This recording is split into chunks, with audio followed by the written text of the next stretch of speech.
In his best-selling book, The End of Overeating, Dr. David Kessler tells us about our voracious appetites. Big, fat, chewy chocolate chip cookies. You'll know your pie is done when the filling resembles caramel. What's not to like about that? Hi, I'm Rebecca Brayton and welcome to WatchMojo.com. And today in part 2 of our interview with Dr. Kessler, he tells us how to resist the siren that is food. First, we'll start off with this cheese onion dip. How do we cool the stimulus? It's not something you do overnight. Diets don't work. Sure, you can reduce your eating, deprive yourself of 30 days, 60 days, 90 days. But if you still have that old circuitry, right, if that old circuitry is still laid down, that old learning, and I put you back in your environment, what's going to happen? Of course you're going to start eating again and you're going to gain back the weight. There's a huge plate of fries in front of you and you say, hey, I want that food. That's going to make me feel better.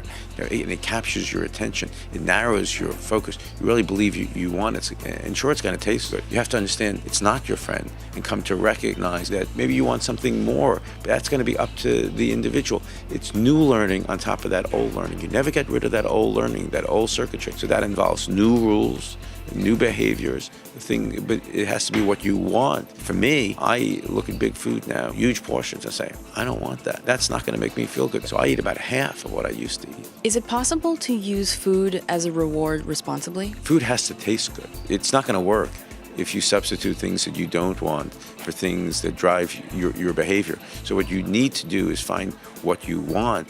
Eat in a planned way, eat in a structured way, have some rules for yourself. What about those segments of the population who don't necessarily have access to healthful food, because they say junk food is cheaper and that's what I'm going to eat? It's not just fast food, it's the problem. I mean, it's also going to any, mid-North American restaurant. You want to eat a hamburger, I'm not a food purist.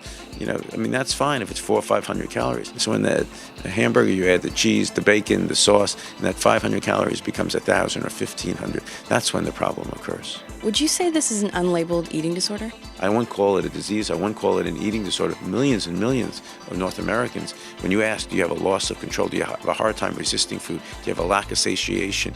Do you not feel full while you're eating? Do you have a preoccupation? Do you think about food between meals? The answer, a lot of people give is yes. You refer to something as adult baby food. Could you tell us what falls into that category? Increasingly, the food we're eating is so processed.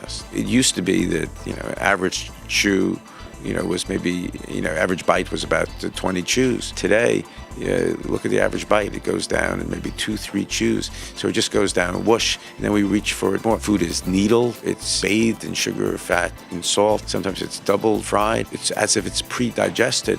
There's no substance to it. We're eating, in essence, adult baby food.